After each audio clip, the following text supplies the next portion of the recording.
Executive Director. And thank you for coming to our comedy night. Remember that we have a month full of events, so it's not over. Next week is our speaker, as we said, the 22nd at 6:30 in this room right here. Michael Benitez Jr. It's going to be amazing. He's an activist. It's going to be a lot of really good things and topics, and you guys are welcome to talk to him. We're going to have a Q&A, so it's going to be very good. Hey everyone, first of all, I apologize for my voice. I'm really sick, so it's like a mess. But my name is Nicole Roman, and I am the comedy night director for this year. And I want to thank you guys for coming out and for taking a picture of me. And and it was really like a year of work, and it was great, and I'm honored to like present this event to you. But my work was not, it didn't go by itself. I had an amazing keyboard and two amazing ladies who I want to come on stage and introduce themselves.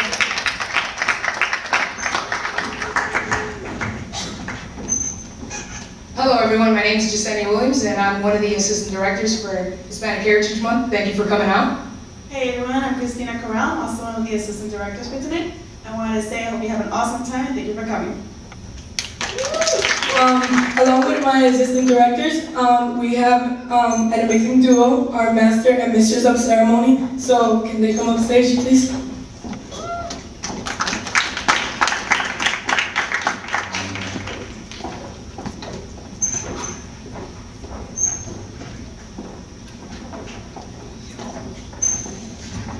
Hi, good evening guys. My name is Raymond Duenas, but you guys can call me Tito, since my mom's never called me Raymond, and in Spanish, apparently, Tito is the closest translation to Raymond. And my name is Stephania Vasquez. And we'll be your MCs for the night. So, before we get started with the show, I just want to see who's in the house tonight. Give it up for Ecuador. Give it up for Cuba. Puerto Rico. Nicaragua. Venezuela. La República Dominicana. Okay, how about Mexico? Colombia. And everyone else. We're glad that you're all here tonight and we're very excited to be hosting as well. So, Estefania, since it is comedy night, do you have any jokes or stories for our audience while they wait for the main acts? No, not really. Well, I do. So, tell me how, like, my mom, she called me. She was like, I have some nice scissors for you. Are you serious? How are sisters in cool? Calm down, they're cool. See, what happened was, my sister went down for Miami for the weekend, and I was like, oye, mami, what's up? And she was like, te tengo un sobre. And I was like, ¿qué? Te tengo una tijera. Mom, I have scissors. Like, good. Cállate. Okay, so I just, let her go with it. My sister gets back, and then she gives me these. Have you ever wanted to cut something in the dark? Yes, that's what I want to do like every day. Bam! Scissors with lights. So see, what she told my sister was like, tú sabes cuando tú estás en la guagua y estás por la noche y si alguien atrás de ti, tú sabes, and you're scared. If you gotta cut somebody, you just look at them. Well, that is really interesting, Tito. I know.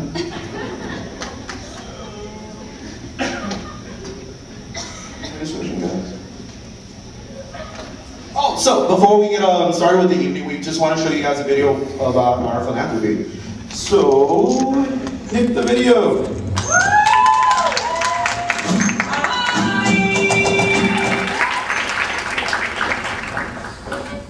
Wow, Stephanie, that was so inspiring. That was beautiful. That was beautiful. Those kids deserve the best. I know. I might just even give fast food for them. You're one interesting character, Tito. I try. So I've been hearing about this comedian that's going to come and open up the night for us. Really? Yeah, I think his name's like JC or something like that. Oh, of course. JC is originally from Miami, Florida. Currently lives here in Gainesville, and he has been performing stand-up comedy for over 4 years, all over the Southeast. So you did your homework. Awesome. Well, guys, help me with a big round of applause. Let's welcome JC.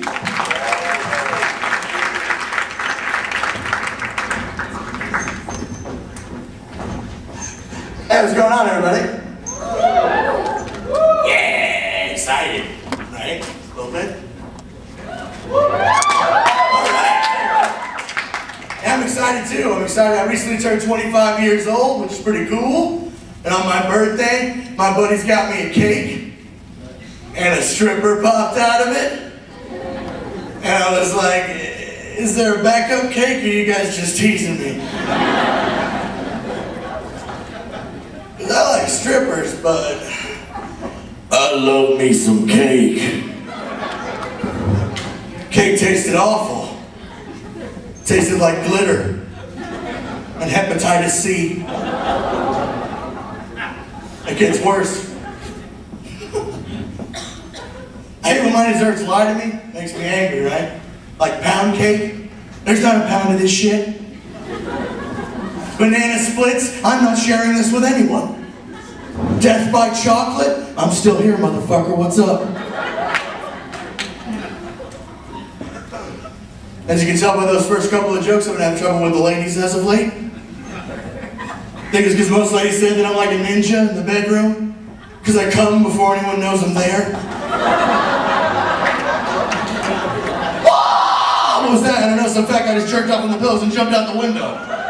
You're goddamn ninjas, because I am one. Ski.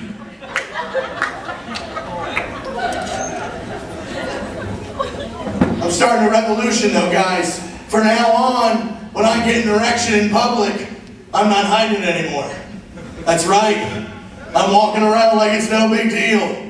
Until I catch a lady staring at it, and then I'm like, excuse me, miss, I'm up here. Not some raging hard-on for you to ogle. I'm a man with feelings, not just a rock-hard cock. Ladies have all these excuses for not wanting to have sex, you know? Like they're tired, or they have a headache, or they've never met you before. What are you doing in my bedroom? Shh.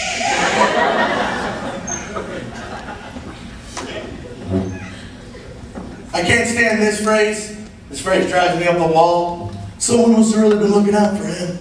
I can't stand that phrase. Because the only time you hear that phrase is when something really awful happens to somebody, but it doesn't go awful enough, right? Like I don't need my divine intervention to come with a side of shit. You hear about Tom? He fell out of a 2-story building, broke his spine, but he lived through it. Somebody must have really been looking out for him. Nobody was fucking looking out for him. Nobody even told him there was a window behind him, right? The only way, like, if someone would have really been looking out for Tom, when he fell out of that window, he would have landed on a trampoline and would have sprung him directly into a porn star's apartment, like right inside, and we're like, whoa! This is the greatest day of my goddamn life! Somebody must have really been looking out for me. I saw this commercial. Terrified me, right? It scared the hell out of me. It opened up like this. It's like, only you can prevent forest fires. Fuck, just me? I got work at 9 in the morning.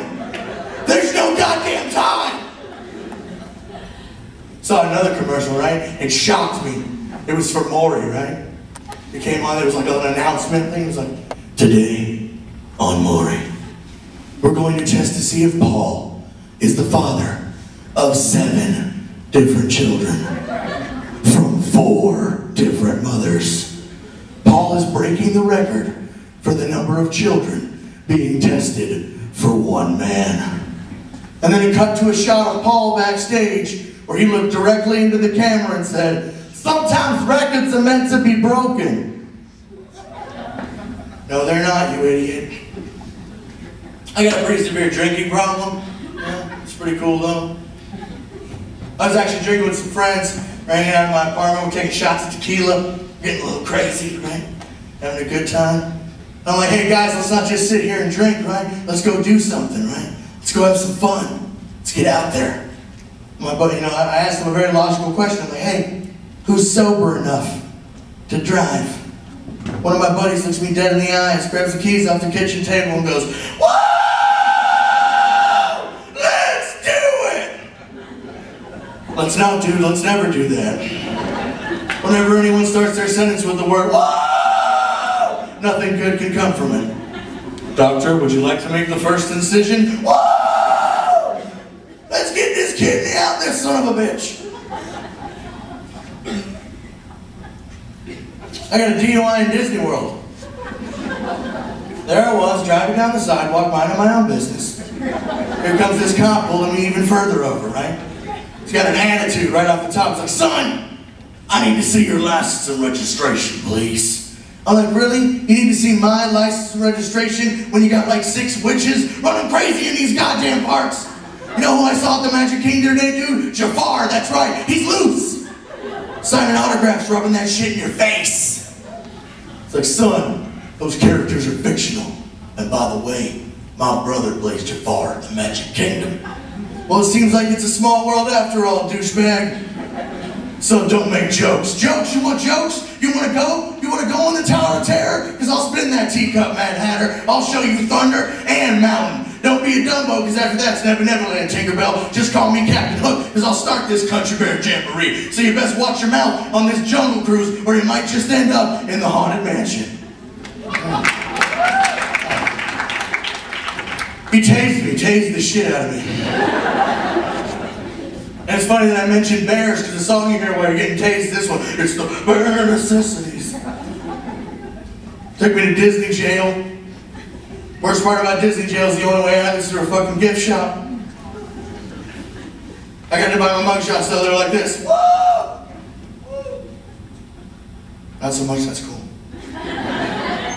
You're on board for most of it. That's what I appreciate.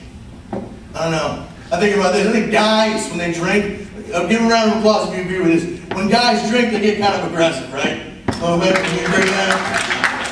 People in here get aggressive. I don't know what about it is. You know, here's an example. Like one guy's kind of just like hanging out by the bar. He's probably had a few drinks. You know, another guy walks by, steps on his sneaker. He flips the fuck out, right? He can't have that happen. He turns around like, hi! You stepped on my fucking sneaker, bro! Fuck you, right? He's getting angry, and he like, kind of puffs up, does that turkey thing, like, hi! Fucking sneaker, right? Right? He's angry. But the other guy, maybe he's had a couple of drinks, right? And he can't have that. He spins around like, hi! Maybe your sneakers should watch where they're being when I'm walking. Fuck you right back. And I'll swell up. What I've always wanted is at this exact moment in the middle of this little turkey off, right? One of these two individuals who comes sprinting up to the other guy, stopping like an inch from his ear. Just like sprints up, she's like, why don't you shut the fuck up and dance? I don't know whether to fight him or join him. Fuck it, I love this Pina Colada song. I'm terrified of flying on airplanes, you know, because I feel like with my luck, I'm going to be on that one flight where the pilot comes over the intercom and he's just like, we're all fucked. It's not just the pilots that frighten me, or like actual flying, it's the flight attendants. They terrify me. Because they open up the flight with that safety shit, but it's all it is to do is just to scare you, right? It's like, and in case of a water landing, your seat cushion can be used as a flotation device. Well, lady or effeminate man, in the event of a water landing, my seat cushion will no longer be good as a flotation device, because I've already used it as a bathroom. I'm going to be the one guy floating in the middle of the Atlantic with a shit-covered flotation device. Oh my God, did the kid from Superbad poop all over his seat cushion? Fly away from him. It's like a shit-covered walrus. It's going to attract sharks. I can't stand this, right? I can't stand losing my keys in front of another person. I hate that. Because it's always that same conversation, right? It's like, shit, I lost my keys. Well, when was the last time you saw them? Before I fucking lost them! They're gone!